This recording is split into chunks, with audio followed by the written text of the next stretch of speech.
Right, hello. Sisyphus Complex Solution, episode 19, part 3.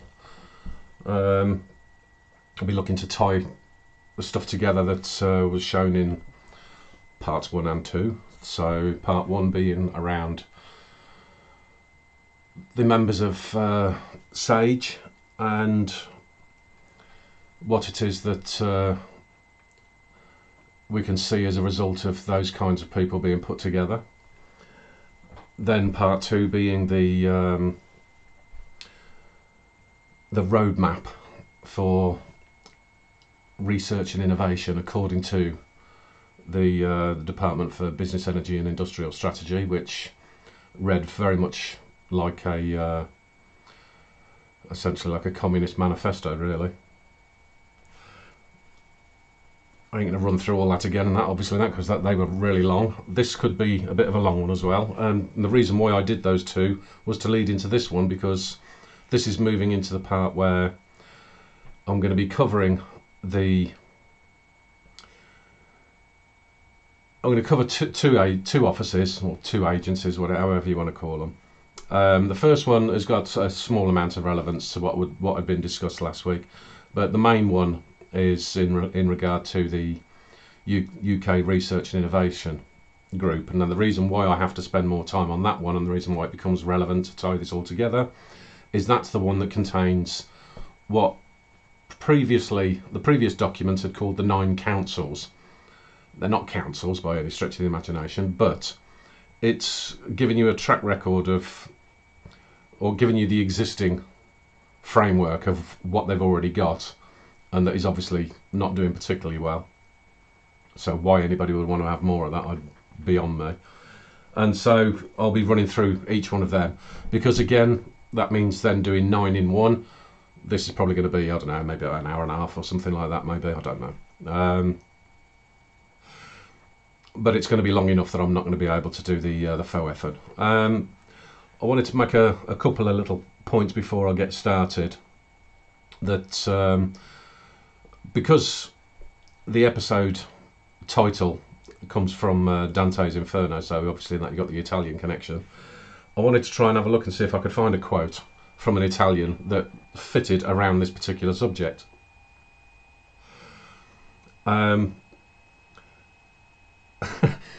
Somewhat unsurprisingly in that, and when you have these people that don't really seem to understand why the UK isn't really suitable to the European Union, it kind of sums it up with the fact that when you're looking for a quote from an Italian, all you're coming across is socialists or fascists, or communists.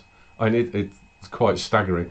So the only quote that I could get was from Antonio Gramsci, and that he was basically a communist. So, yeah, it gives you a bloody good idea. And that, as it said in the beginning, that this shit has been around for a long time, and if you're still not getting it, then you're intentionally blind.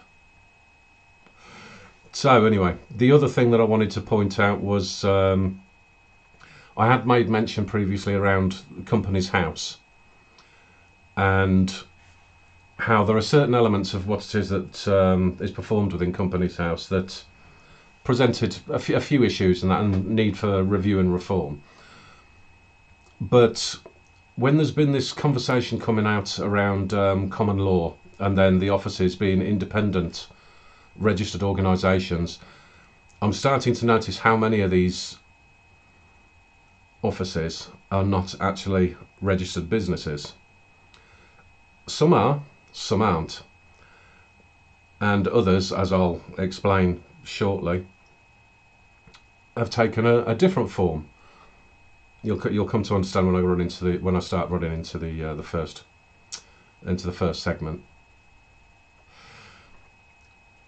Now, the thing about that is, because of I know some of the advice that's been spreading around the common law and all this sort of stuff, and whether you've got this right to consent, etc., etc. I have been doing a little bit of digging on that side of things, and been getting a little bit of advice from a legal friend who is not, I won't say he's specialised in that particular part of the field. He can give certain amount of advice, but I need to be calling on some other people on that to get something a little bit more specific. But the thing about it is that it is becoming more apparent that the advice that is out there around this separation between the common law and the legislative is not quite as is being suggested. There's more digging to do, which is why I'm not really going to go into any great level of detail on it now, but suffice to say that if people are out there and are managing to confuse the hell out of police and councils and anybody like that, then more power to you. But in terms of the actual reality of the legal situations, then yeah, you're going to find that you're not really going to get too far, I don't think. Fairly similar to an email that's been going around today, and I dare say that the Keep Britain Free sign that I have at the in the intro might end up disappearing soon, because I think they're probably going to go by the wayside, as the legal recourse that Simon Dolan has been trying to take has failed. They won't even allow. I mean, they've had no hearing whatsoever. And they won't allow appeals, they won't allow anything. And the funny thing about that is that it's come back to say that they're not allowed to get involved in this particular case on account of the fact that the Supreme Court in the UK is not entitled to get involved into political matters. Didn't stop them getting involved in political matters around the proroguing of Parliament, though, did it? Didn't stop them from setting a brand new precedent, which they're not entitled to do, around that very particular scenario. So essentially, as much as I've known for a long time, that route to recourse in the UK has been dead for a fair few years now. The route to recourse against the government is essentially now non-existent. They're all basically part of the same machine, and it will be a case of whatever we say on whatever day, then if it's in line with their little agenda, then that's what they're going to stick by, which does give much more credence to the base suggestion that in terms of, well, two things really. The first one being that it is very much more incumbent on people, irrespective of which country that you're in, when you're dealing with your own local issues, assuming most of you are going through the same shit,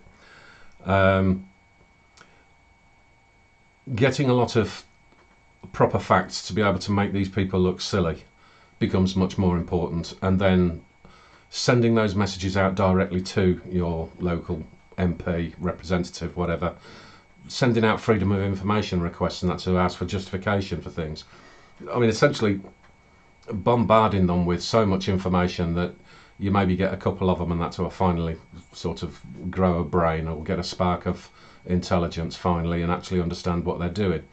And then the second thing is very much incumbent, where the example of the US has to be taken into consideration, whereby any elections that take place, you cannot afford anymore to be voting for established parties. You just can't do it. You've got to make sure that you understand exactly who it is that you are going to be voting for, and you've got to try to. I mean, lots of people will always turn around and say, "Well, the system is set up so that it's against you." Well, if all of you turn around and vote for other parties, then you win. It's as simple as that. It doesn't. This nonsense that we have in the UK in particular, where they say that first past the post is designed to stop any other party from winning, is an absolute nonsense. This proportional representation, I mean, I don't care who's got it and who hasn't. It, generally speaking, it ends up meaning that everything becomes a bloody mess, where you've got nothing is going to happen, because you don't end up with a single party being able to run things correctly. And so the first past the post system in the UK, to me, and that does make a great deal of sense, because within your region, whoever has got the most votes wins. It's not difficult. What does make it difficult is if everybody has got the mindset to say, well, I can't vote for other people because they won't win. Well, they won't win if you don't vote for them. It's not fucking rocket science. And then it's a matter of making sure that you're spreading the word amongst your local network. You're making sure that people do understand exactly what is taking place, and seeing if you can all come to some collective decision as to who it is that you want to be seeing taking control of the governance of the country, to be able to make the changes that do bring back some level of common sense again.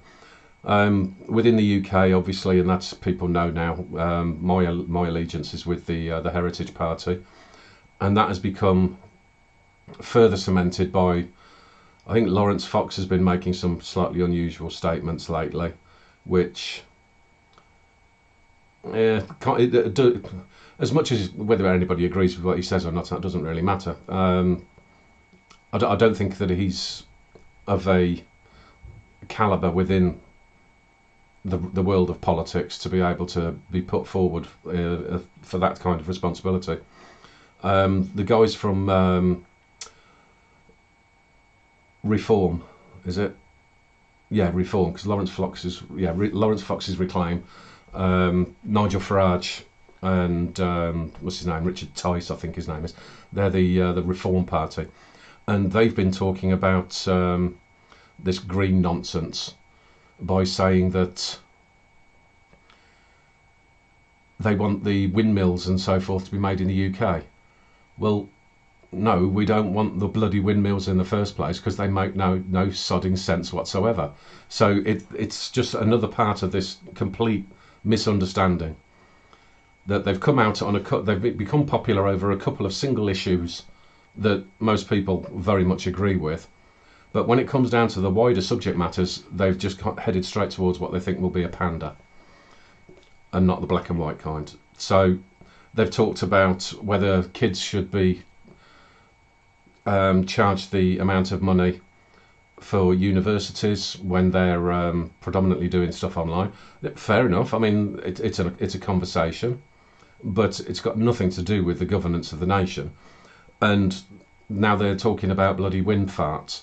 It shows that these people don't understand when it comes down to wider governance. So again, because of the level of manifesto already put together by the Heritage Party and David, then it seems like you've got somebody that actually does have that wider picture perspective and would actually understand around governance. So I think the more that things are going to continue, and that the more justified I feel in making that decision. Obviously, for everybody else, I mean, you vote for who you want, but give it a good amount of consideration. And then it comes down to the local people making sure that when you have your elections days, you actually pay attention to what's going on. You don't want to see those sudden influx of ballots that have got nothing to do with people actually having voted, as we all know. And I'm sure YouTube will love that one, because I know that they're trying to change the language and have people talk in different ways now, and that to say, well, I didn't say that, somebody else said that, so please don't take me down, YouTube. I couldn't give a shit. I'm not big enough, for one thing, and even if I was, I still wouldn't give a shit. So there are areas around this and that people need to be aware of, so that if there are going to be any realistic changes to move away from the lunacy that's taking place. And I mean, I've also now come across one that I've heard of from the oh god, what are they called out in the States? The Heartland Institute, I believe it is, and it's called the German Marshall Fund, which it basically seems to be like World Economic Forum Part 2. It is predominantly based out in the US, and they are putting together some plan for this digital conformity to make all platforms be legally obliged to do the exact same things that the likes of YouTube, Twitter, Facebook are doing. So there's certainly a lot out there, and that for us to be able to say, okay, enough's enough. Plainly, the governments are not going to do anything. They're all signed up to this crap. There is no route to recourse from the judicial system. these lunatic institutions are absolutely determined to push their agenda, and so it's going to be up to everybody to reject it in the ways that you can. I mean, you start off by trying to do that in the ballot box. You know, you start off trying to do things in a peaceful way before we all start throwing our toys out the pram. And so, seeing as the likes of YouTube and everybody have started talking about changing people's language and telling you what you can and can't say, I had originally had a different name for this particular episode, and I decided to change it at the last minute, and I changed it to Crony Socialists. And I've done that for the simple reason that when people have been describing the issues that we've got at the moment, they either call it crony capitalism or they call it corporatism. Well, it's pretty well established now, as far as I'm concerned, that you can't call something crony capitalism when you're not operating in a capitalist system. I don't know how many times I have to keep saying that. So the capitalism side of things just doesn't equate at all. The corporatism side of things is that envelops all of the business sector, essentially. I mean, I know that they turn around and say, well, it just means large business, but it's a little bit too all-encompassing as far as I'm concerned. I mean, I own a company, but I'm not a corporatist in that fashion. So I think it's about time we actually called it what it was, because all of it is about large organisations sucking off the tit of the taxpayer. I mean, and having the backroom deals with the politicians, and they are all pushing towards a form of socialism which leads into communism. It's as simple as that. They are looking towards controlling everything. So let's start bringing the terminology into what's, have words meaning what they should mean in the first place. And for that reason, I wanted to call it crony socialists, because that's what these people are. They're not crony capitalists, they're not corporatists, they are crony socialists.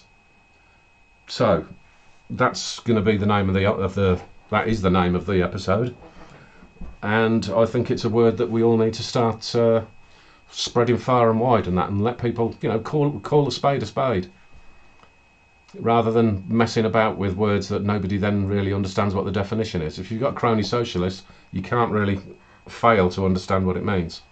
So, moving forward then, I'm going to be moving back into the regular pattern of the Sisyphus complex solution, and that of this the Hoskins wiring map and the process of taking things forward. So I will then be, at the end of this episode, and that bringing the update as to what things look like after these two offices, where one of them, like I say, is in 9 stages. And so then I'll start leading back into, then I can do episode 20 and what have you. I have also mentioned that I might do a one-off, what I call a short, but that just means it's on a single subject, not necessarily a short video, around some freedom of information requests that I've done recently. I'm thinking about that one still, because there's some stuff still ongoing on there. So anyway, let's get on with this one and that, so we can avoid my normal scenario of going way too bloody long. Okay, so because I'm doing things in the order that I have them written in the process plan, I want to get the UK Atomic Energy Authority out of the way first. This one does have some relevance to the work that I did last week in the Research and Innovation Roadmap, because they had made specific reference to a program called JET, and that is involved within this particular authority. There is a strange scenario with this one. So I mean, first and foremost, now, if you remember, I've done the nuclear regulator or regulation authority, something like that. So just to clarify the difference between the two, because there isn't that much difference, but anyway. So when you ask about, or when you look into the difference between the nuclear and the atomic, it essentially turns around and says atomic energy includes energy required to hold electrons in an atom, whereas nuclear energy does not include energy required to hold electrons. Right, so that's essentially what the difference is supposed to be. I know that there's an awful lot of talk around new nuclear technology, which basically is this sort of thing, where they're saying that the plants can be smaller than historically. They're slightly more advanced and all the rest of it. I mean, the differences are, quite frank, it's not that big of a deal. It's still subject to all of the issues that I've already expressed around this. So, the strange part about this one, though, is that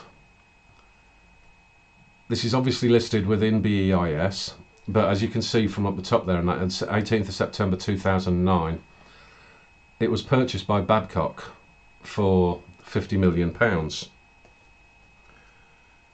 So if it's purchased by Babcock, that means it is now a private entity. However, the thing about this authority, despite the fact that it's still public, it's stated as public, but it's now private, it doesn't have any revenues at all, because it is all essentially research based. So that's where that JET program comes in. And the thing about that is,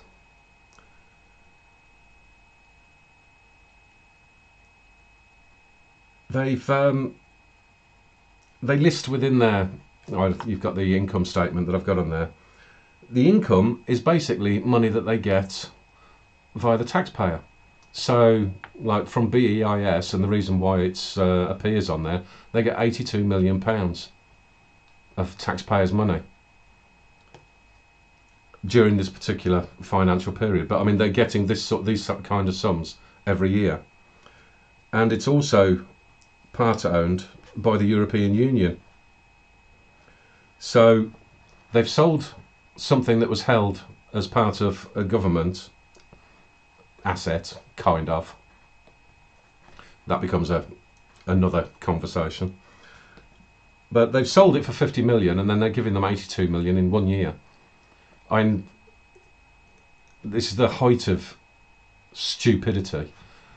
When I've said about offices that were, whether they're registered at Companies House or not, I mean, obviously in that I've put up the Companies House entry on the screen there, and that's so you can see that it was did go through liquidation, and that before it was transferred over to another. It's got another entry in there now for the new formation.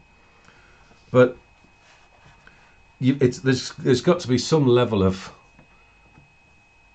typical socialist thinking that means that you sell something for a particular price that you've owned for, I think that organisation has been running for something like around about, I should have checked this one properly really, shouldn't I? I think they've been, oh no, you can see on there, they've been operating since 2005. So operating in 2005, sold in 2009 for 50 million, and then you're giving them 80 odd million pounds each year, and also handing over a part of the ownership to the European Union. I mean, it's staggering levels of stupidity. I mean, pure socialist style thinking that I will develop something, sell it to you, and then just keep giving more than I sold it to you for on a regular basis. I mean, again, somebody tell me that we're in a capitalist system, please. Somebody tell me that, and I'll come and fucking slap you. This is a prime example of crony socialism. So there's really not an awful lot more to say in that, in terms of I'm not going to get into the technology or anything like that, largely because an awful lot of it I can't remember, or I couldn't care less right now.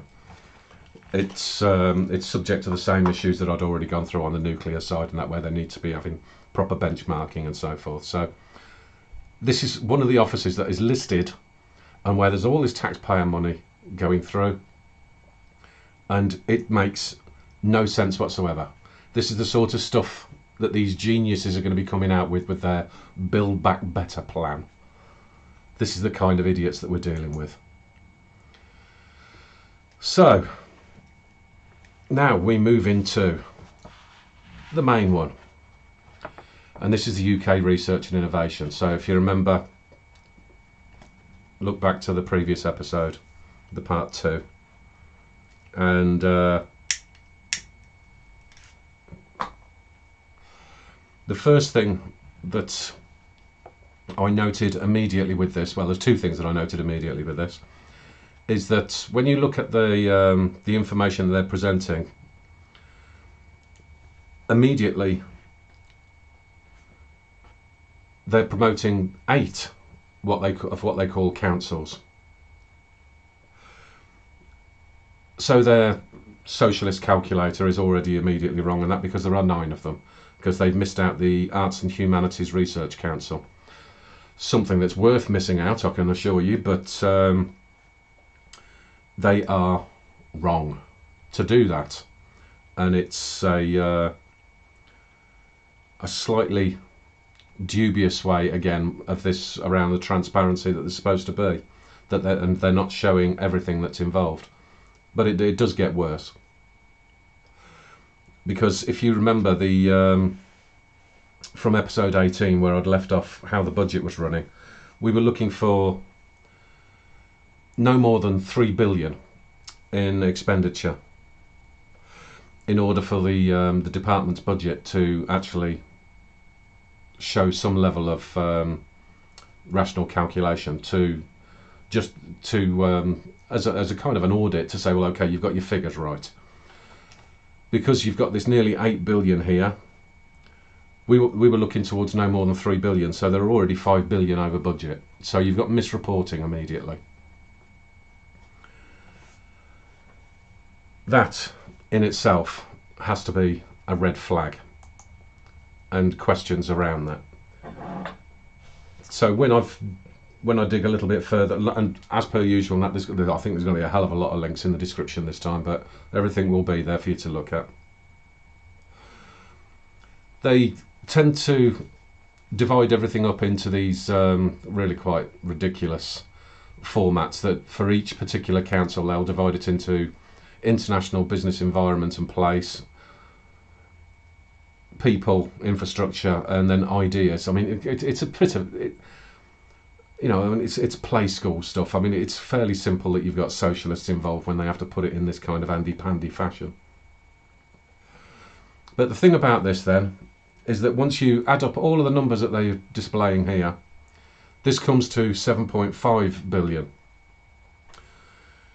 So that means that the UKAEA oversight body itself is spending around 300 million, 300 or 400 million, whatever. So essentially we've got to take into consideration all of these different numbers for having that divided out on the per council office basis. I do hope you're keeping up with this and that, because there's a reason why governance is complicated, and there's a reason why socialists shouldn't run it, because they're idiots. So what I want to do then is go into each one of these, and we'll begin with the Arts and Humanities Research Council. So low volume in terms of the finances, comparatively speaking, at the 140 million.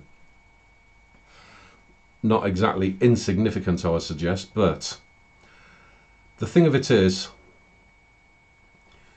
everything that we can see on this particular slide, I mean, there's not a great deal of detail to go into here, because you can, once you go into who they are and what it is that they supposedly do, it seems to have pretty much bugger all to do with arts and humanities. So the international development side of things, they're basically talking there about programs that are external to the UK. So that will be going out and trying to steal more Africans' lands and things of that nature, and trying to inject them with some more poison. Then there'll be the human rights. I mean, what the hell has that got to do with the arts and humanities? Well, I suppose you could say humanities. It might have a bit to do with it and that. But I mean, since when are these people supposed to be the arbiters of what the human rights are? Mind your own bloody business. So essentially what we've got is an entire department that is struggling. I mean, this would only justify itself to some social justice warrior that had absolutely no clue what they were talking about or what this was supposed to be for.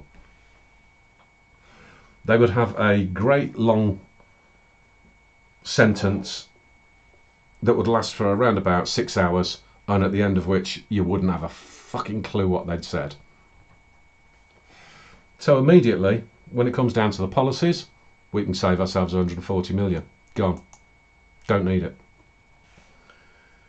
And you're going to see a common theme amongst these. So now we move into the Biotechnology and Biological Sciences Research Council. So what we've got here is another one of these rip it up and start again. So you've got 459 million. The core narrative within this particular tentacle, because let's face it, this is very much along the lines of what you see from the United Nations. It's like a mirror image of it. So this is a tentacle that it's just pure ideology, and also very questionable in terms of the claims that they make. So for every £1 of public funding, it generates £14. Oh, bullshit. Absolute bullshit. You can't even put together your own accounts for your department. So I'm sure that is a really fanciful calculation to come out with that nonsense.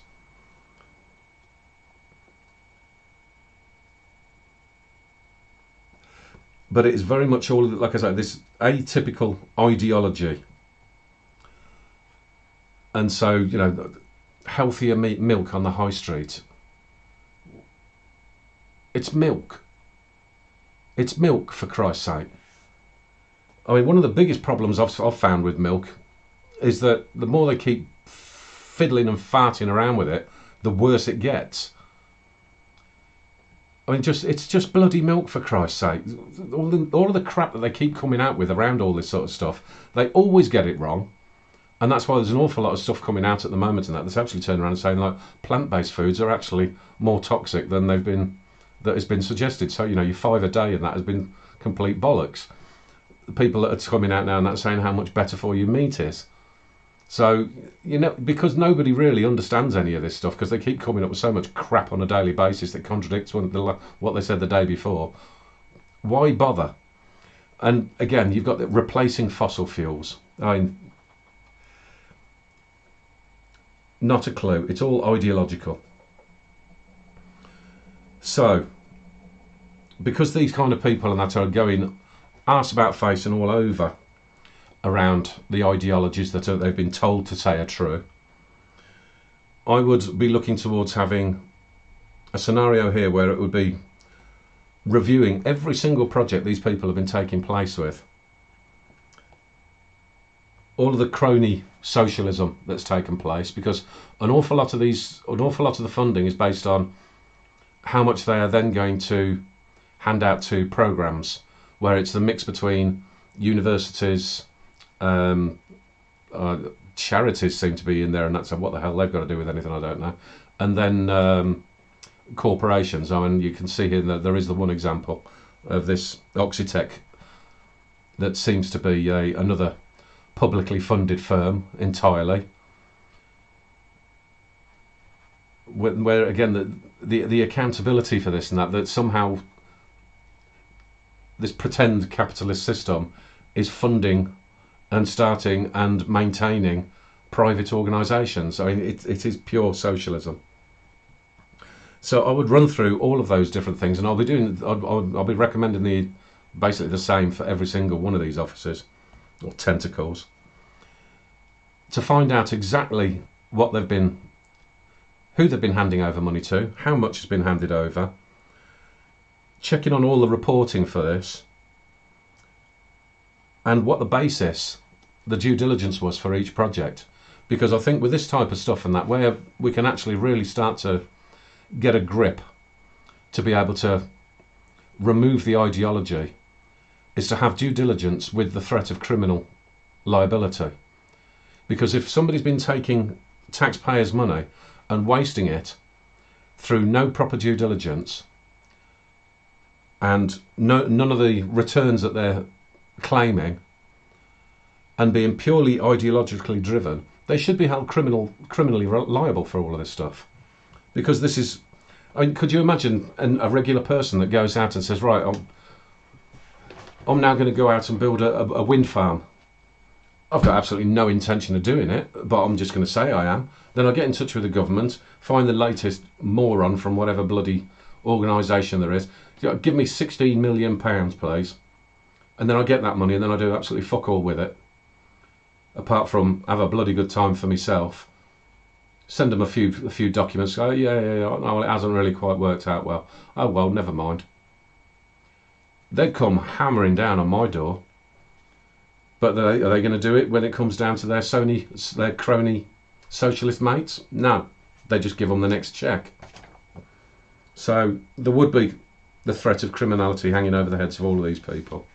So this particular organisation, like I say, it's very much a case of bullshit supposed science. It's all based off of the sort of crap that's been fed down from the United Nations. Feeding a growing population. Oh, give me a fucking break. Stop taking up the land with wind farms and solar panels. Then grow something on it. How about that for an idea, you thick bastards? Right. That'll take us into one that I am actually familiar with as well. Engineering and Physical Sciences Research Council. Now,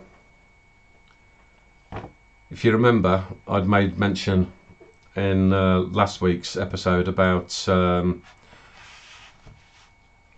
the links between academia and China. Well, here is a prime example. Now, I thought I'd put a nice little picture in there, and that because of the recent stories about how this sort of shit takes place in the US as well, and that where Tucker Carlson on Fox News had broken the story of the amount of elites, officials, Democrats basically, going right the way up to the Bidens, of course, that were basically in the pockets of the Chinese. Well, so are our lot. Now, if you look into this department, you will find that they are dealing with other countries as well. But I don't care. I don't care, because the Chinese ones make up far more than any other nation.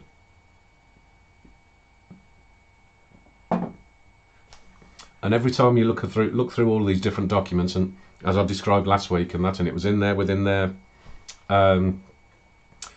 roadmap to say, oh yeah, we're going to be looking towards working with China more. Yeah, great. Because that doesn't mean China, does it? It means working with the Communist Party. That's just happened by default. So when I've dealt with these people before, this is going back about 4 or 5 years. This is essentially sold to people as being a funding program for universities to enter into new types of research and things of this nature, to get to like an applied research level, and then look towards going into yet another program, and then trying to be able to take it through to commercial operation.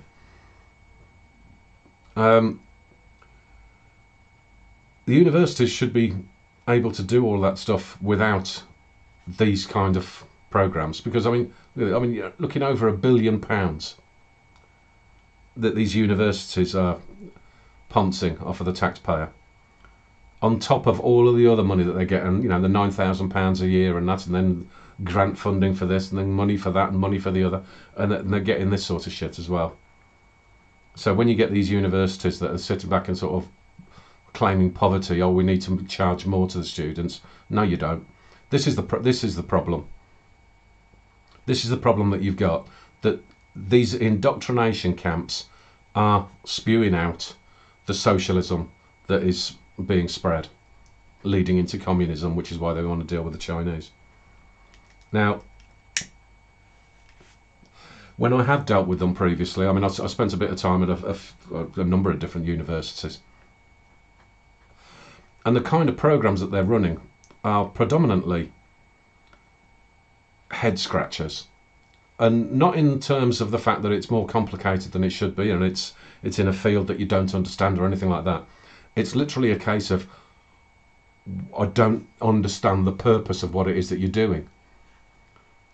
And then other occasions that you come across these things that they're suggesting that is a new great idea, is something that already exists, or has it in a couple of occasions that have existed like 30 years ago, and they're trying to pretend that it's some new great idea. You know, they've just reinvented the wheel. It's like, for fuck's sake,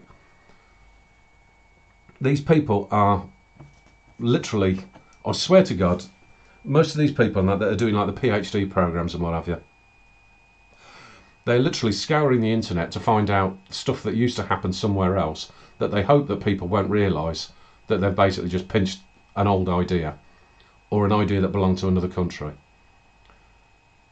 It is the worst of all fields.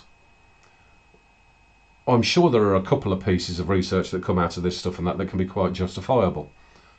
But as a structure, it is something that seriously needs to be taken to pieces, because this is what is helping to feed this socialist dependency and this entire socialist vision that they've got. This is the sort of stuff that this is where we need to be starting pulling the rug from underneath the feet, because this is where we start to be essentially funding our own demise. So all of this stuff I would get rid of. Universities, like I said, I think I've mentioned this in another one of the episodes, where they need to actually understand what it is a university is supposed to be for. And then if they are doing any levels of research, they need to understand how it is they take that towards a commercial market in a proper fashion, with reality attached to it, not just being fed by the taxpayer. So that would be taken apart. So the Economic and Social Research Council, 252 million. A few different parts around this one. As per usual, yeah, I mean, I've highlighted a few dodgy areas. There is predominantly the key thing here, and that is around the ideology again. But above all things, if you look at the what we do part, they're essentially looking towards saying that they are oversight, which is what the UK research and what they call again, UK Research and Innovation. Yeah, UK Research and Innovation. That's what they're supposed to do. So you've got an organisation that is basically saying that they do the exact same thing that the lead organisation does. So then we don't need it. It's the kind of problem that again has come out of the likes of the United Nations, where they will have repetitive bodies doing the exact same thing and all pretending to be doing something different, for one thing, when they're not, and then all sort of standing collectively in that as if they're making this one big voice, despite the fact that you don't need all of these different organisations. You just need the one, the oversight, and even then you kind of wonder whether that's necessary or not. But within such a within a structure as is presented here, and that in terms of a lead organisation and then 9 tentacles, why do you need to have more than one claiming to do the same thing? So this one is absolutely farcical. Now, a couple of other things around this. Pay attention to the bottom part. this economic impact of the coronavirus. Published on the 27th of March. Lockdown started on the 23rd of March. The study that they did was between the 6th and the 20th of March, and this was done as a combination between people in the UK and also people in the US from Stanford University. So when we've had these conversations within from politicians to say, what is the economic impact of this? And they're never able to answer. Why is it there was an economic impact study done in the UK and the US, for which the only person that I can find with any academic qualifications from the UK side is this Paul Mizzen fella.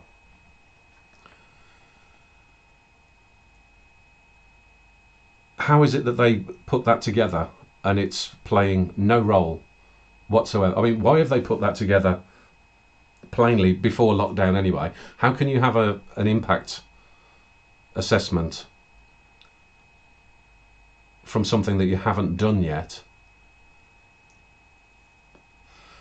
Or rather that you're looking towards preparing doing, so on over a very brief space of time, to be able to justify what has taken place subsequently. So more details around this one would be something that I'll be looking into further.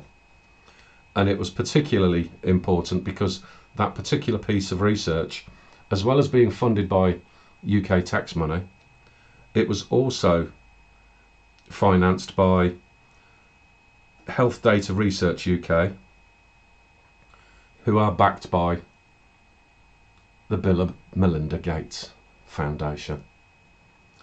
So, yeah, we can see how they came to make their decisions then. But then you also have up the at the top there, and that's how COVID impacts the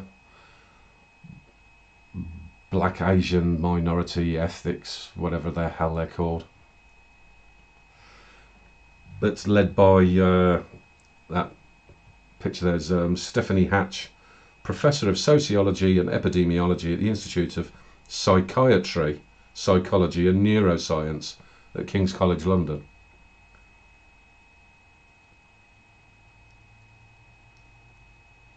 That seems like quite a contradiction in terms, really, doesn't it? You're a professor in sociology and epidemiology, but you're working in psychiatry, psychology and neuroscience. Right. So essentially what we've got here is a bullshit organisation again, some very dodgy work taking place, and justification for us to save 252 million. They would be gone. Innovate UK, another one that I'm very familiar with. There are other organisations that sit underneath this, but I'll deal with them at a later stage. So that includes things like the APC, knowledge transfer partnerships, the whole range. Like I say, the number of tentacles that these organisations have got, people really should understand. Obviously, they have to go with the Build Back Greener, and there's my response to that. Right. The issues around this are multiple. I mean, I've worked with these people before, and that's in projects around the automotive sector. And what I do know is that their competence in terms of due diligence, making sure that funding programs are put together correctly, that everybody understands what their role is, etc., etc. It's nowhere near good enough. I mean, these people haven't had a clue what they're doing. I have made that known to them previously as well, as you'd expect. Well, let's have a look at some of the stuff that they're pushing at the moment.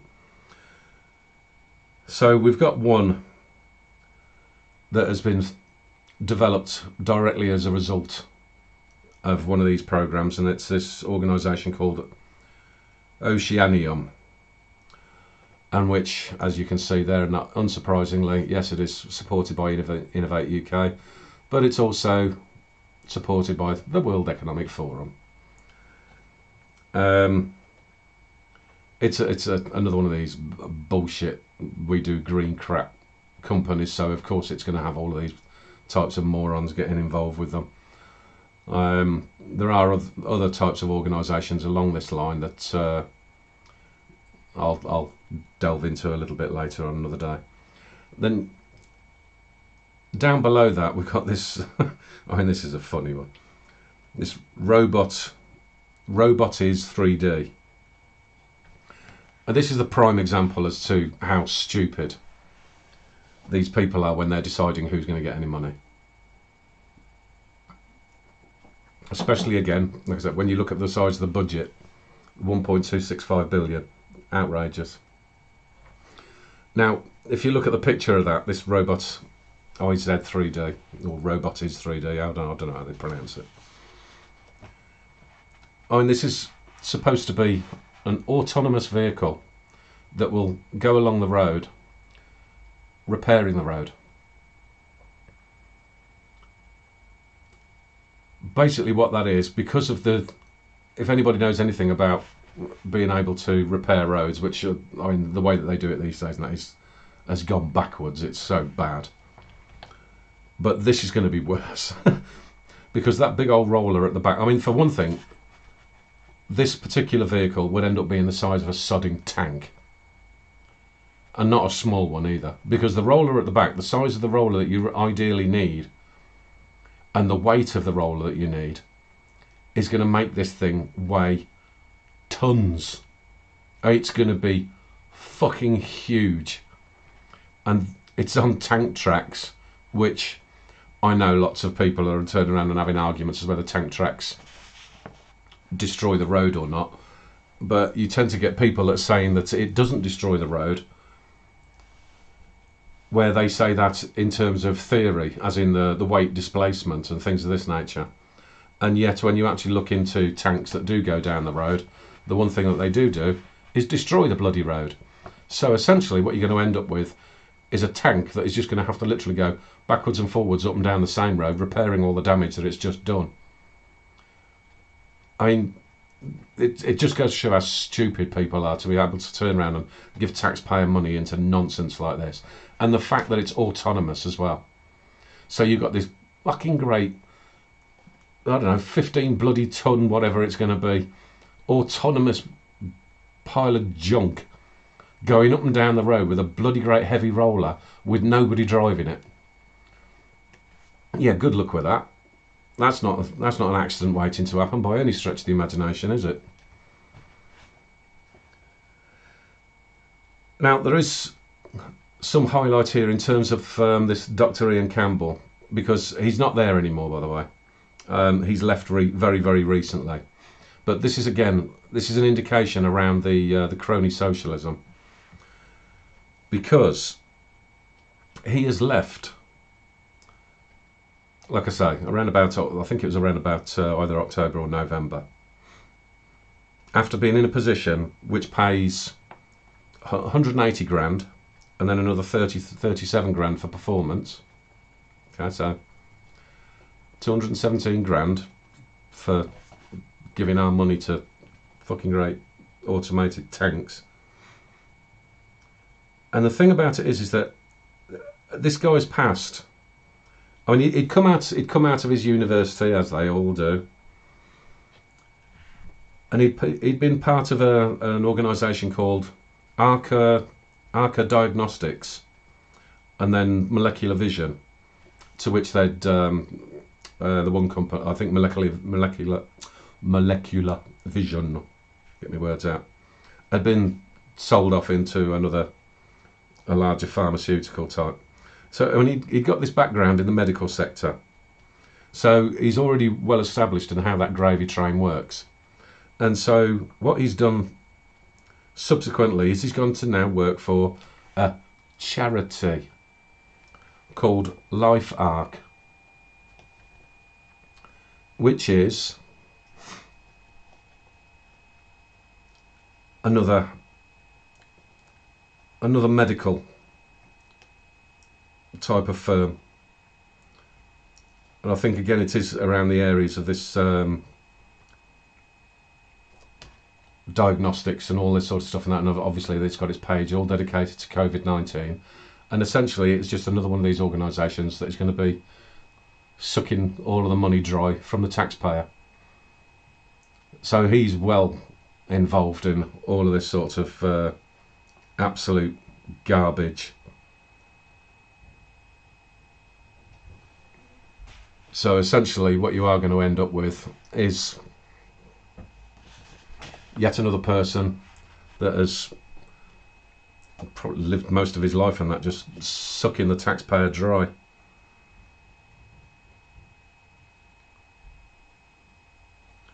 Right, next part. Let's move. Oh, by the way, the new chief exec has not been decided yet, though the process for that I think is now closed. So in case you wanted to be one of these people that sucks off of the taxpayer's tit, then too late. Right, so then we get another programme here, and that is Agri-Tech Skills to Africa. Oh, for Christ's sake. So it's Innovate UK to agriculture in Africa. How are those two things related? And the other part of that is that all of those sorts of things and that, and doing the technology in Africa and all this sort of stuff, it generally ends up feeding into all of these so-called conservation parks, which have never got anything to do with bloody conservation whatsoever. And if they actually bothered their arse to find out about how the agricultural lands in Africa and that can do so much better, then they should actually be paying attention to somebody who I have mentioned previously, Alan Savory, that runs the Savory Institute, where he does have a system based off of moving livestock around, and it makes all of the land fertile again. Whereas all of these types of organisations, and like I say, all the conservationists and whatever, they go in there and steal land and they destroy it. They make the land worthless and you can't grow anything there. You've got somebody that actually does know what they're doing, isn't sucking the taxpayer dry, is doing things in the right way, and he's turning large parts of Africa, and I believe he's got people out from Australia and all sorts as well visiting his particular institute, and for him going around to talk to them as well, showing them how to do it. And his methods actually work, and it doesn't rely on World Economic Forum and United Nations bullshit, or we've got to have nanotechnology or anything like that involved with it, because these people haven't got a fucking clue what they're talking about. Then we get, there's another one in terms of the batteries. Right, I had thought about doing a side video for this and sort of having it included, because I do have information which basically stopped in 2016, so it was between 2006 and 2016, and all of the different companies that had been in receipt of monies from the likes of Innovate UK, up to something like around about 700 million over that particular period. And it was essentially that to try to demonstrate the extent and how long this crony socialism has been going on for. But kind of decided against it for the time being. I'll maybe do a little something on it later, I must say. But the thing about the batteries is that, as you can see from this particular one, and that is another 10 million project. Now,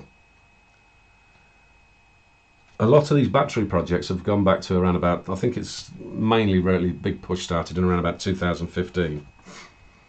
So if you looked at that, you'd think, okay, well, 10 million, is that such a big deal for developing batteries for the UK? Well, when you understand that they've already spent something like around about 500 million on this nonsense, and they intend to spend around 1 billion by 2023 kind of shows a slightly more, a wider perspective. And the thing about that one is that they keep repeating the same mistake over and over again. There were a couple of guys that I used to speak to quite a lot on this subject, because we was having conversations around the types of technology for batteries, and then whether that was preferable to things like hydrogen and all this kind of mix. And the one thing that did always take place is that these people are absolutely dead set on having lithium-ion batteries, and it keeps them very much in the pocket of the Chinese when they're doing this sort of stuff. And that's why most batteries, I mean, you can have these idiots, I mean, like with Boris and that, they'll sit there and go, oh, we lead the way in batteries. Like, well, no, you bloody well don't. And they are all produced out in China, so fuck off. But these batteries, it literally is, if you did this in any other format other than through crony socialism, and you put this out into the commercial sector, it would be economic suicide. Because these things, they do not benefit from economies of scale. They will always be far too expensive. The weight, when you're putting them in vehicles and that, the weight, the increase in weight, and then the knock-on effects to that. And then you've got the issues of your range. You've also got your issues around whether the bloody thing is going to blow up or not, because they have got a nasty habit of spontaneously combusting. I've had conversations with people around that as to how they can actually start to develop and make the batteries safer, but then they're just not getting anywhere near it, and it's actually become quite hysterical. There are a couple of different technologies within batteries that I had discussions with people about previously, and there is a particular method of developing batteries that does actually work and won't blow up, but it's still going to end up with the same problem of the cost. It won't be as big, it won't be as bulky, it will actually not have the problem as well, that these batteries, and that they are going to be a serious problem in terms of disposal, the end of life, not the recycling part, the actual end of life.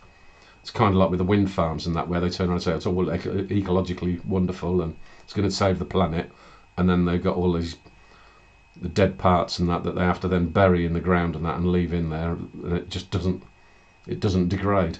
So yeah, I mean, it causes, as per usual, because with all of this bullshit around the environment, these people are literally causing more damage than we had in the first place. They're making matters so much worse and then pretending that it's not. Just it's the YouTube, Google, Facebook, Twitter type thing. No, that doesn't exist. It doesn't agree with our opinion, so no, that doesn't exist. We hate those things called facts.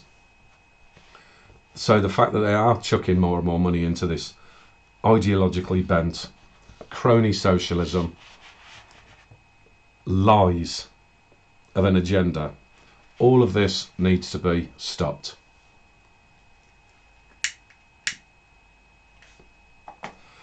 Because that is one of the biggest problems of all, and that is all of these projects that they're pushing, they're wasting so much money on. It's all based on this ideology and that, and it is all lies. With saving the environment, no you're not. No, we've got an innovative fund to be able to make lives better for everybody. Well, no you haven't. You're destroying everything. You're destroying the environment, you're destroying people's jobs, you're destroying people's lives. You're not helping with any sort of level of progress. You're making the economy collapse. I mean, it's just, I don't know. I don't know how else to explain these things to people. That if you don't really understand proper due diligence and things that in terms of progress, what is actually going to be evidenced as to be actually solving a problem? What is actually going to be creating anything remotely called progress? Can you actually understand things like the cost-benefit analysis of all this stuff? That whether you're saying you're solving a problem or not, or whether the consumer actually wants it, or are you destroying the cost of living for people? Because I mean, there's an awful lot of nonsense now, and that's coming out in the UK in terms of, you know, gas boilers and that are not going to be allowed anymore. Oh, it's just retarded. I mean, they're going to. We've got enough problems in the UK and particularly around Europe as well, around things like energy poverty, and they are looking towards increasing the costs to everybody by up to 4 times the current amount. And morons will just sit back and go, oh, but the environment. No fucking clue what they're talking about. Everything that these people are bringing in is absolute junk. So that would be gone. Right, the Medical Research Council. Right. I'm going to refer to me notes a bit more here.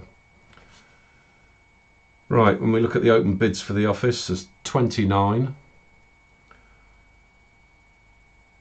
Right, because when it came down to actually looking as to what these people do, there's it's not exactly clear. So when you want to know what the 742 million in that 1 year and that is supposed to be doing, and the problem is within 29 different programs, only 7 of them have actual numbers in terms of what size the grant is going to be. So essentially we're running straight into a problem of the transparency. Now within those, there is one particular program which I've highlighted at the top, which is the Future Leaders Fellowships. 900 million. Now this one is again, this is the crony capitalism side of things. Sorry, crony socialism. I'm going to have to start getting used to using my own word.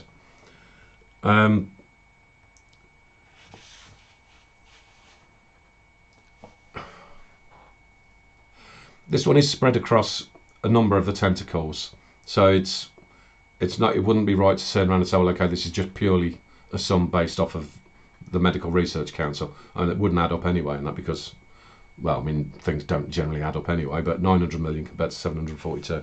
But anyway, the thing about this fellowship program,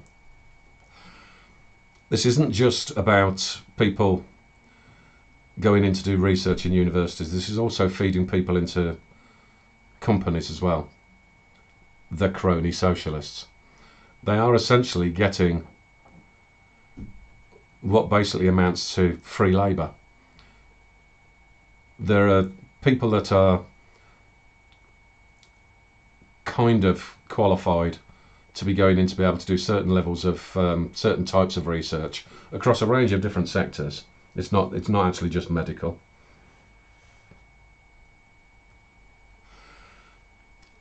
And the taxpayer is footing the bill for it. So that basically means that the crony socialists, these companies, are having their R&D done at the taxpayer's expense. And so you're ending up with, not only are the programs themselves being funded, which includes the cost of labour to a degree.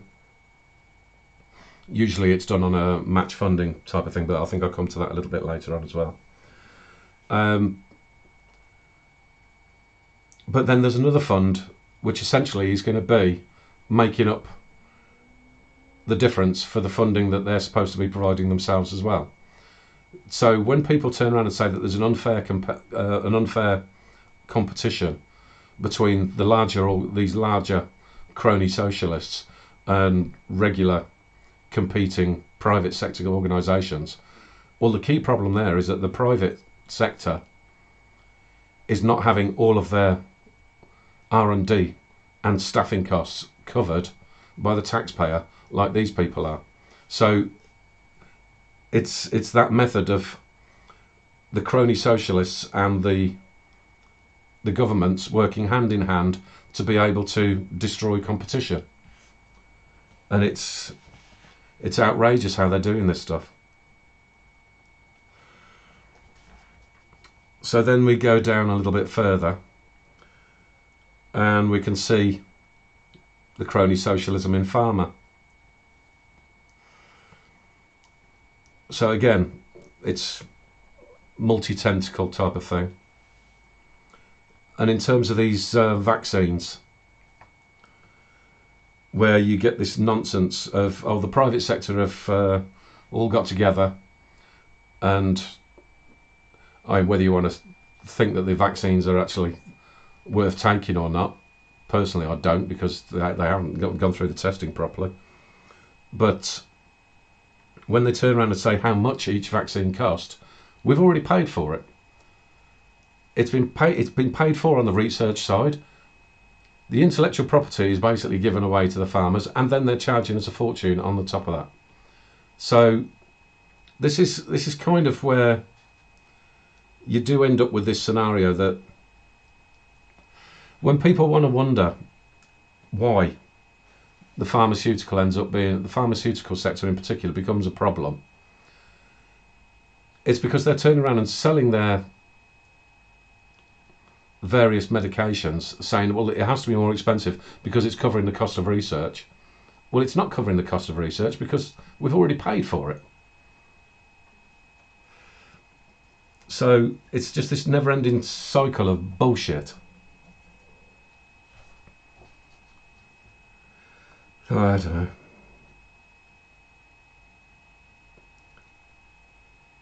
And then again, that we've got the working together with the Chinese, and in particular working together with the Chinese on antibacterial resistance.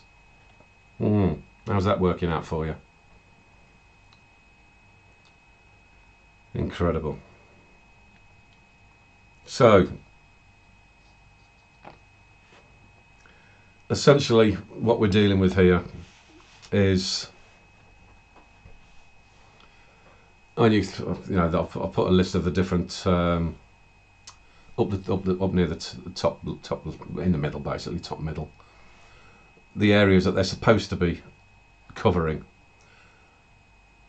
I mean, translation research, I don't know what the fuck that's supposed to be about, but anyway, it gives you an idea how broad the types of areas that are being funded, so that when you do get these crony socialist farmers that are turning around and saying, well, okay, now we're developing this, we're developing that. I mean, even if they are doing it in-house, remember, the in-house developments are done in conjunction with universities, and both sides are funded by the taxpayer at the same time.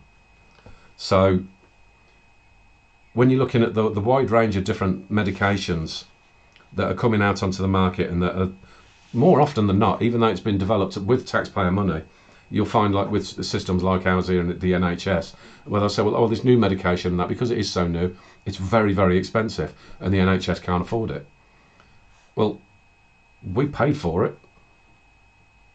Don't make it so bloody expensive then. You haven't had to. I mean, these pharmaceuticals companies are essentially becoming more and more. I mean, I do know this quite a bit about Pfizer as well, where they've essentially become an IP bank. IP and production.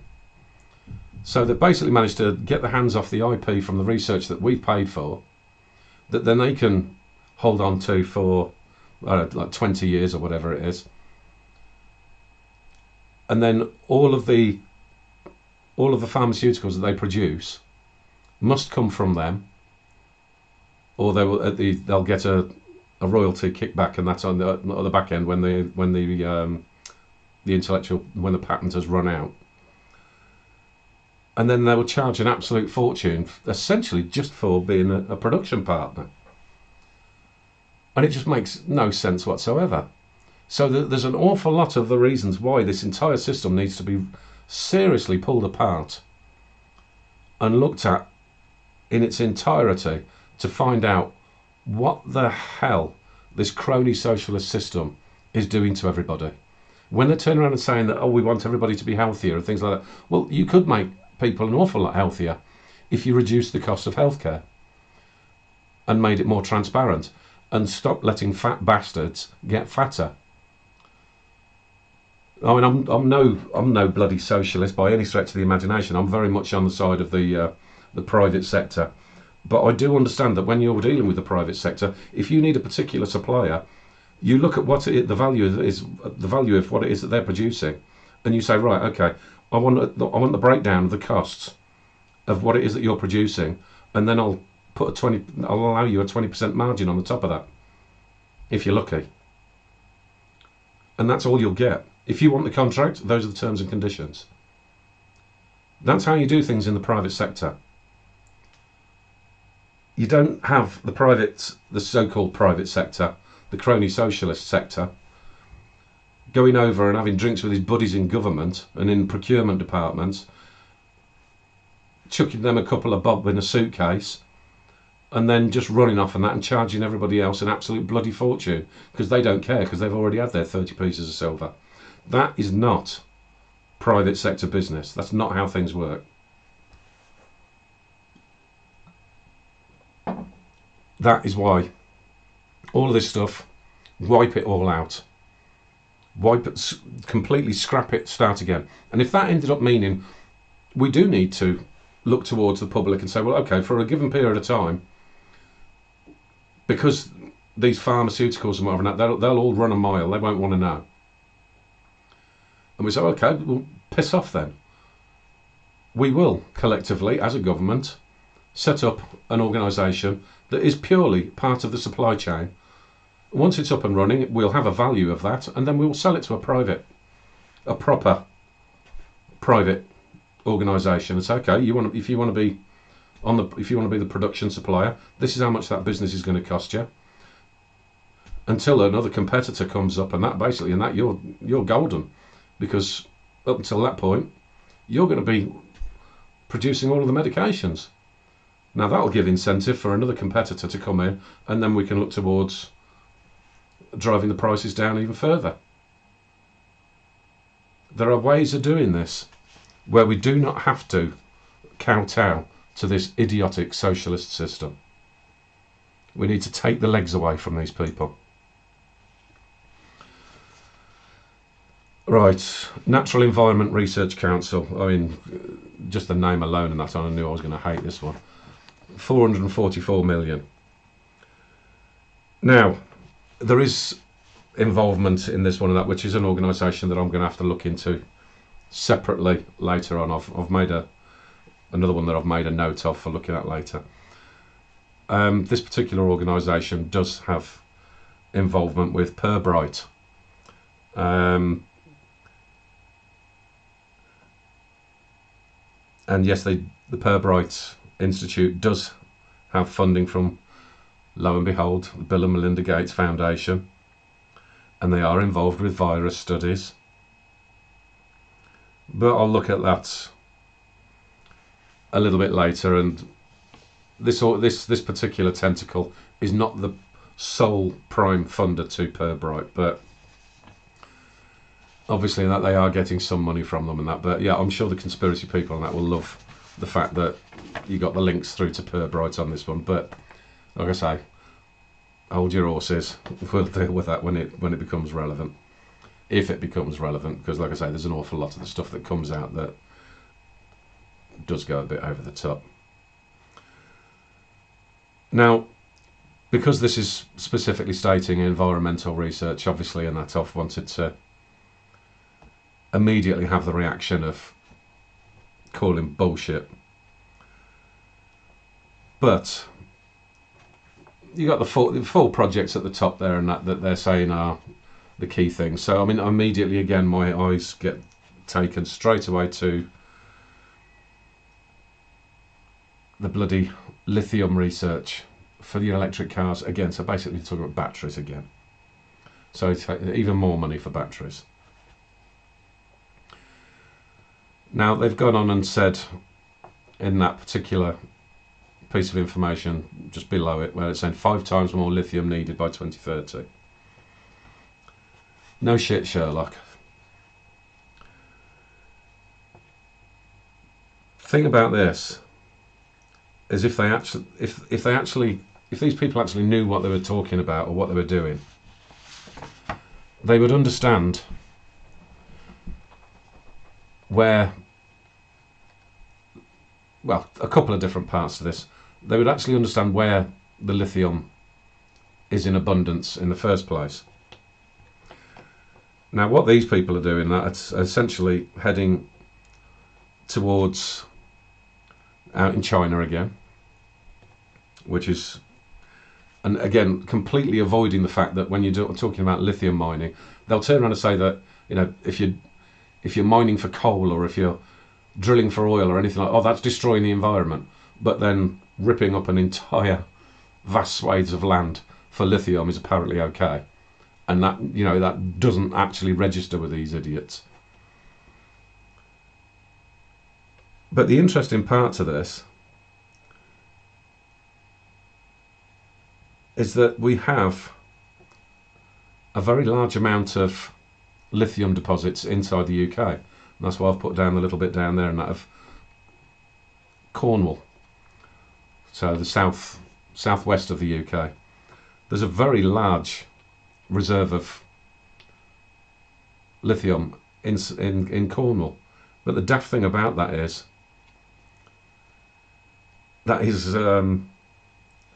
largely owned and being funded by the European Union, not the UK.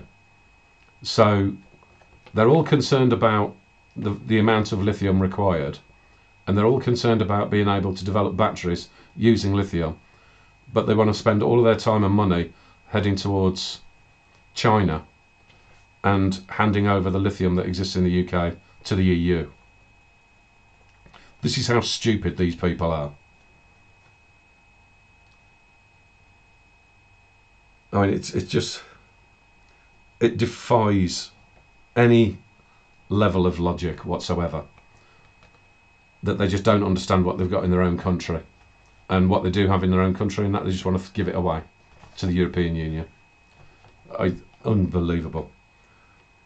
I also noted that within this particular tentacle, they have their own little, you know, we've got our Nature magazine that goes out. I think it goes out once is it once a year or something like that, maybe quarterly.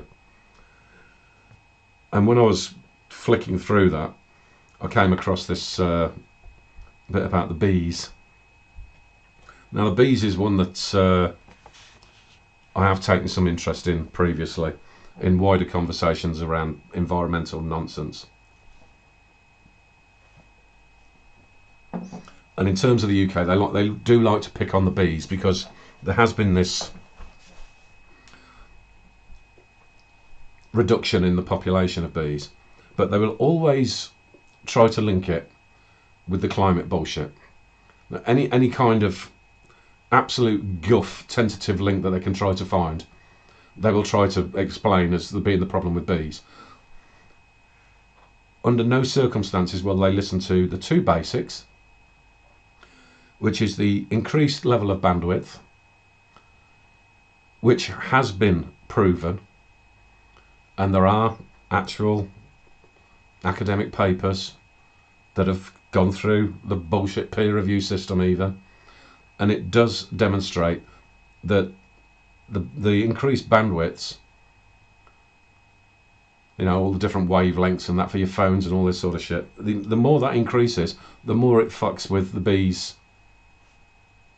sense of direction, and they end up getting lost and blah blah blah. So, you know, it sends them a bit doolally basically. And if you ever get to see any of the videos of it, it does make the bees basically, they look like they're having a bit of a spastic fit, to be honest.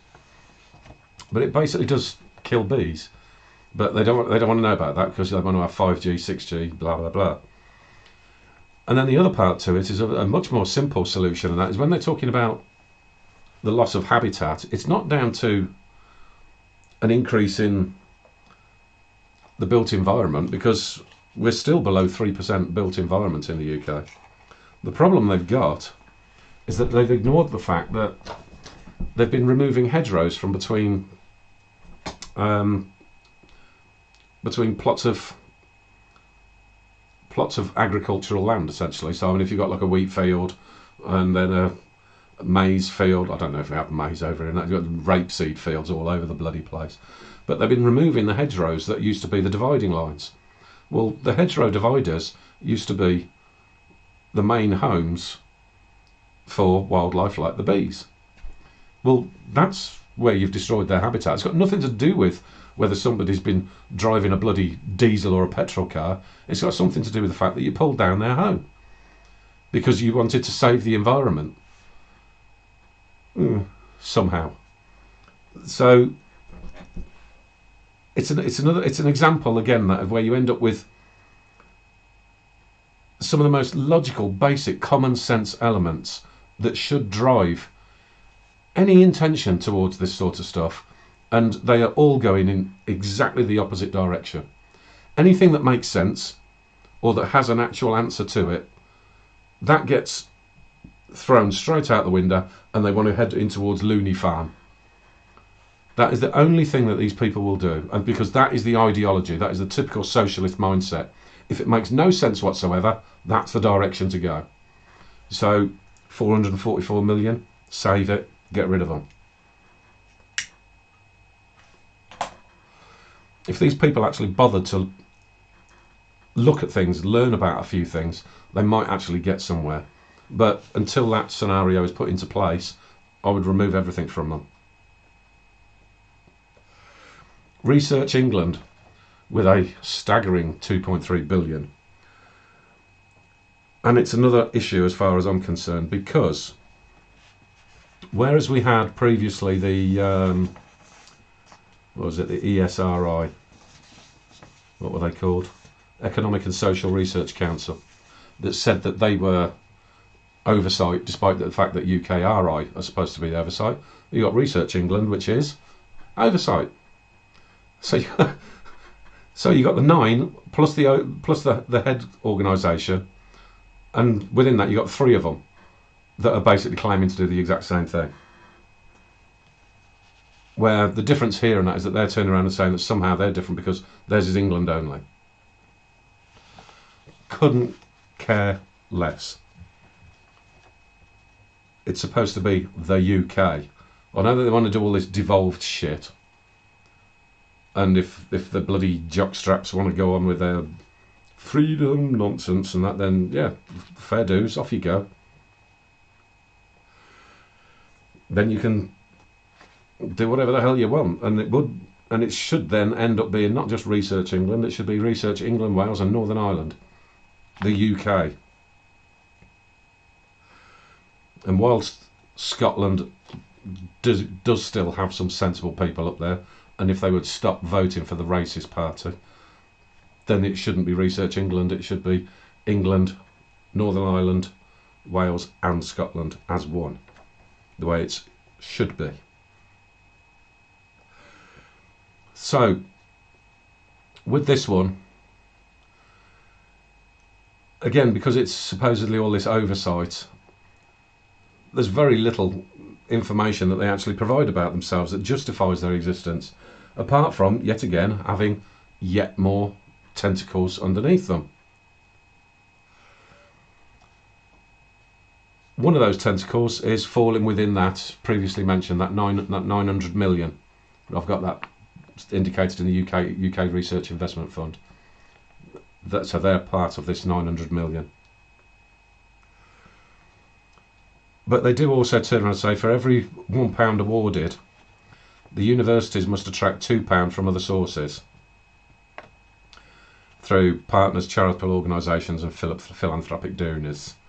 Well, as I said previously, the way that works is that if you put that one together with the 900 million,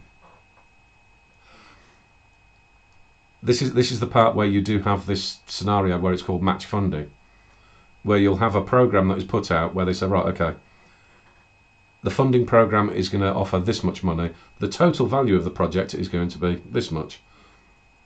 So if it's, I'd say £10, and then the entire program is supposed to be double that, so £20. So the participants, depending on the level that you're at, so for example, the larger socialists, crony socialists, are supposed to put 50% in. They'll be awarded the money on the basis that these people are supposed to put that money in. But the way they get around that is by using funds like that 900 million, and then also by just literally cooking the books a little bit and adding more labour than actually has been utilised, and various other little methods where they actually don't put a single penny in, and it does end up that the programme itself is entirely funded through these programs. So again, it's this propaganda that they put out there to say we've created this much value. You haven't. In reality, they haven't. They don't. Well, I mean, I think they do understand entirely what it is that they're doing, but like I say, with all socialists and that, they just want to lie and lie and lie until they think it becomes the truth. So I've added up a little bit as well in terms of the because there's some email addresses there as well. Always handy for their supposed involvement around the COVID-19. So that's largely up there, and not for me to be making a note of, and that because I dare say I'll be writing to some of them as well. But the main point here is that this is another one of these organisations that literally claims to do everything that the other two, and that the UKAEA in particular, already does, which makes these people redundant. So, gone. Another one gone. Right. Okay, this is the last of the 9. And this is the one where I've had the most difficulty in terms of saying, yes, I would get rid of it. And I don't think I would. What I would do is give a serious review. I've put the list up there and that of some of the open programs at the moment. It is one of those areas where you have to really look at this and to say, well, are we actually doing something that is worthwhile? I mean, I don't like the fact that they are, again, I mean, all this stuff around UK's leaving Europe. Well, they've just joined forces with the European Astronomy Network. I mean, like I say, it's say one thing and then do another. So, I mean, something like that I would have a look at. But there are potentially benefits in terms of what we should be doing around serious science and technology in terms of being able to understand the universe and all the rest of it. I mean, is that something? This could be purely because of an interest for myself, but at the same time, I would be as ruthless with these people as I would be with any other organisation. If I went in there and I found out that it was all just a whole load of bullshit. I mean, if I found out, for example, that they were like NASA, where they'll spend billions and billions and trillions on something that you could go out into the private sector and get done for 1% of the cost, I would tell them to go to hell within an instant. But it's something that on the face of it, for the time being, I'll turn around and say, right, I'll give you an ounce of leeway before saying out the door. But I'll have a look and see what they're doing. So I mean, it is related again. Is there going to be any crossover to the space agency? Because if you remember that the space agency and that the budget there was very, very low, comparatively speaking. I don't think it was even as high as this. I can't remember what it was exactly. So whether those two could be amalgamated potentially. So there's ways and means of doing things. But at least in terms of saying, well, what kind of science is it we're actually doing? what is it we're actually hoping to achieve? I think you've got more chance of this one being less ideologically driven and more grounded in reality. That's what gives this one that tiny, tiny, tiny modicum of hope. But we would say. Right, so I've got to do a little bit of summing up here. I thought I'd bring this graph back, which is half of the graph that, if you remember, that I did include in last week's episode about their plans for the future. And again, it shows the extent of all of the different tentacles that come out of UK research and innovation. So it's not just 9 by any stretch of the imagination, but I will be getting through to each and every one of these at a later date. I'm just concentrating on the core at the moment, based on what BEIS is actually suggesting is under their control. So I will be going through all of them. But I just wanted to give you a bit of a reminder that you've got this crony socialist network that's already in existence that doesn't produce anything remotely like the results that they want to claim and that they want to actually increase. They want to get something that is fundamentally flawed and have that in control of business across the country. It ain't going to work. It just is not going to work. So, essentially, what we've done then to bring these 3 episodes together. So we've gone from SAGE, made up of all the academics and that largely have no purpose being involved in any kind of decision for what it is that, you know, all the lockdowns and all that sort of the tier 3s and the Scotch eggs and what have you.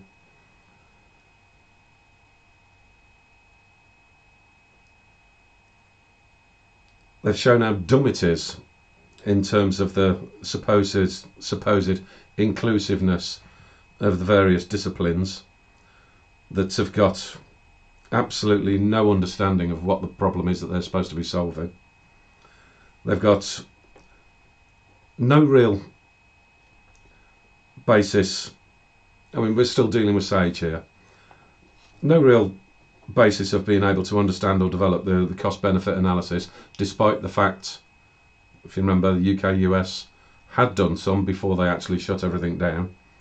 But obviously, that was done on dodgy grounds, and the timing of that quite clearly showed some ideological bent.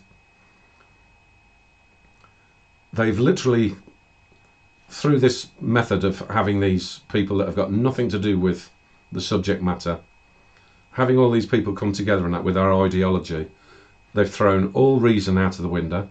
They're going to create more death than they do provide any cure,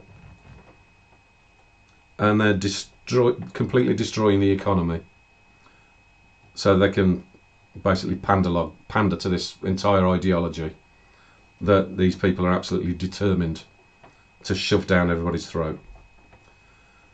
So from there we went into part 2 with this idiotic strategy for innovation, and as far as I'm concerned, it really did show that, plus, you know, I mean, this kind of picture you can see here is the absolute epitome of what crony socialism looks like. And when we actually understand from people that do remember stuff that happened yesterday, we know that this socialist ideology just shifts directly into a communist hellhole, especially if you're looking towards replicating the bloody CCP.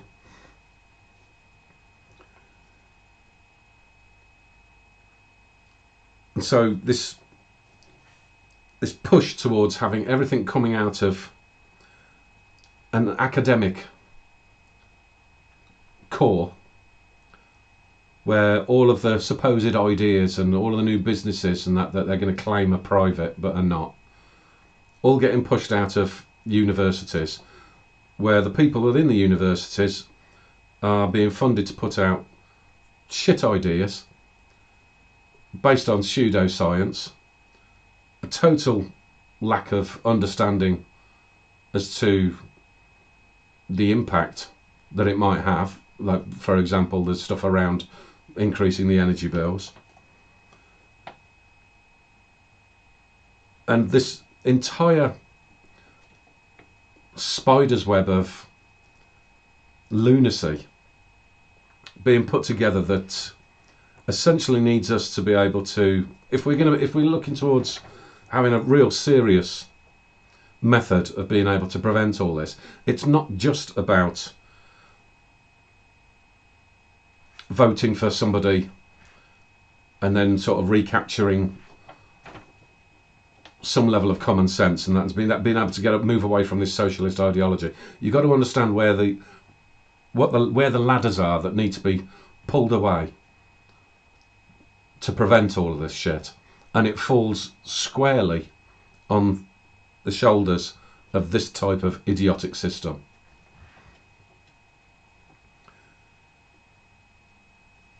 So what you're going to end up with is, the moment you manage to get whichever party it is, and that you manage to be able to persuade the wider public to understand, that can actually come out and speak to normal people and say, right, here's all the policies that they're doing based on this, and the policies based on that, none of it makes sense. Here's what we're actually going to do. One of the key parts and one of the key components to it, where you're going to end up with people, the ones that are sold on this ideology, that don't understand anything, they will cry like bitches with a skin knee, and you've just got to turn around and ignore them and say, shut up, you little shit. You clearly don't know what you're talking about. You haven't got to go, well, how about this? Let's stick you in front of somebody and ask you a couple of questions and see if you know anything at all. I guarantee they would crumble within an instant. So essentially, if we pull the ladder away, we can actually look towards building back without the bullshit. So essentially, this is why having this put together as a 3-part program, really, as one episode, is to give you what it looks like in terms of practicality. This is what these idiots look like when they're following their absolutely ridiculous ideology. It's the type of lunacy that they're going to come out with that nobody can understand, because it makes no sense and it's got no basis in science whatsoever. You can look at what it is that they're looking towards, planning for the future, where they're looking towards having more of these morons, so that you can get some understanding as to how bad it's going to be, and the level of utter stupidity that's going to be coming out of these idiots. And then let's get a clue as to what the actual existing structure looks like, the sheer volume of money that is already being spent, how poorly the results that we're seeing coming from it, so we can understand A, how much we can save, B, how many ladders it is that we need to be pulling out from underneath these people. So, as I said right from the start of doing this, it's a matter of understanding what the problems are before you start coming up with solutions.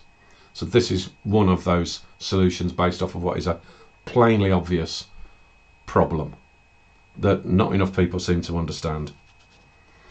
So, if that means we end up with an impact to the economy through certain crony socialists saying, "Oh well, no, we don't want to operate in your country anymore," then we say, "Okay, fine, fuck off, get out. It'd be cheaper without you. We'll save ourselves an absolute fortune." And then you make that big announcement. As soon as they start talking bullshit, you make the big announcement to the country and say, "There's a gap in the market. Somebody step up." They will. That's how business works. When somebody recognises there is a gap in the market, they will fill it. I do understand a relative amount of this, and that because of the time that I spent out in Japan. Because how things operated for them when they were in their bubble economy, and it was only a bubble because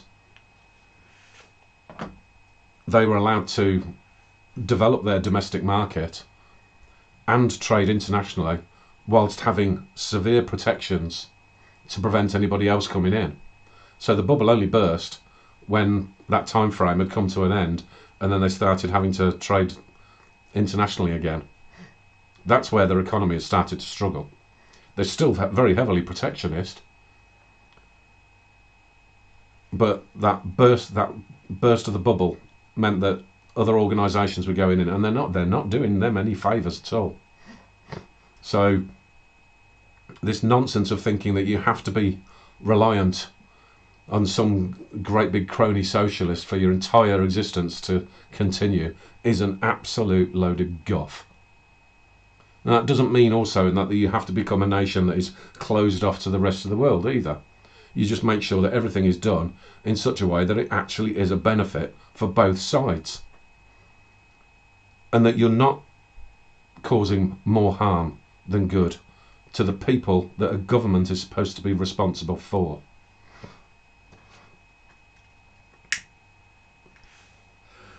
Government is for governance. It's not for business. The people in government civil servants especially, don't understand business. They only understand, I'm getting my money, I'm going to sit down and write the latest load of bullshit to justify my existence. And I don't care as long as I get my money, because I know I'm going to get my money because I'm getting it off taxpayers. They don't get any choice. We're the mafia, we're taking your money, I get paid either way. That's the part that has to stop. Because that's essentially what this system ends up doing. They don't give a damn because they're feeding off of that taxpayer who gets no say in the matter whatsoever.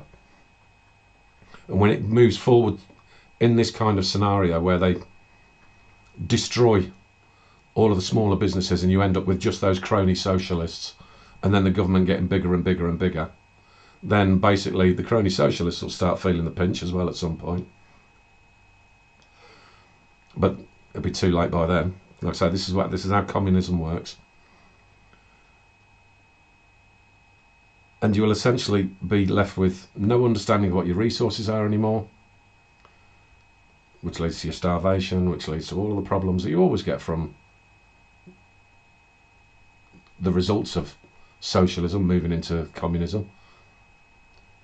I've probably gone off track a little bit there, and that I did lose me train of thought a minute, but never mind. But basically, you end up with more and more people that don't understand how the private sector actually does create the benefit to the wider public, to themselves, obviously. I mean, there's no point doing it otherwise, and to the wider economy. These people don't understand that.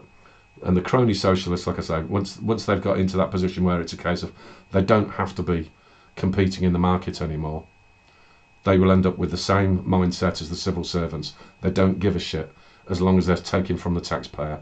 But that taxpayer money will run out, which is why they're looking towards, and this is where I should have been going, they will be looking towards increasing the reliance on that fiat currency. We end up shifting into the digital currency, which all basically ends up, might as well just call it monopoly money, because it will not be tangible. It will not be based on anything whatsoever, and they will literally just sit back and say, well, okay, we need more money. All right, I'm just going to go out and create some, and that will be it. All sense of reality will be lost, and you're going to end up with, like I say, it will follow that pattern into communism, and it will be an absolute disaster. And for people to not understand the history of this nonsense, when you end up with all of these people that think that they're so bloody clever. Oh, we've got it right this time. We've got our socialism right this time, and we need to be able to make sure that everybody is in the right place, doing what it is that we want them to do. Don't get out of line and that, because then that'll mess up our nice little picture. That is not a world that anybody should want, and we've seriously got to start kicking back against. So, putting those together, along with all of the other departments that I've looked at so far in terms of Department for Business in Energy and Industrial Strategy. We've got a total of 15.5 billion, give or take.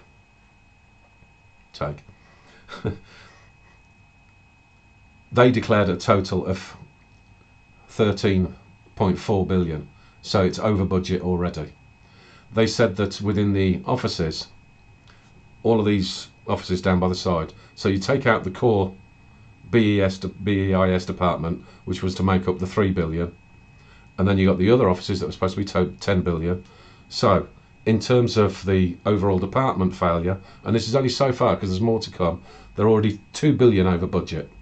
In terms of what they declared for all of the offices underneath them, they're 5 billion over budget. And when I say over budget, I'm not talking about something that is a shortfall that will be made up in the next budget. I'm talking about figures that were reported that should have been accurate already. So this is a total failure in correct reporting, and it hasn't been picked up by the National Audit Office or anybody else. And there's going to be a lot more of this to come. So, problems. Right, I'm getting close to needing a wee. So I am going to speed up. So in terms of the policy developments, I will abolish AHRC, BBSRC, EPSRC, ESRC, Innovate UK, MRC, NERC and Research England. I will review UKAEA, STFC and the UKRI. Simple as that. Find it on the board yourself. And in terms of the cumulative taxpayer saving, 11.5 billion we're up to. So I could do everybody quite a bit of a favour. So that does bring this to an end, and I am going to go for a wee, so I'm going to cut this short. So I've probably gone on for long enough anyway. So have a think about it. Make any comments, like, share, subscribe, all of that crap. And I'll move back into episode 14 and go further down the track next week. All right, see you later. Bye.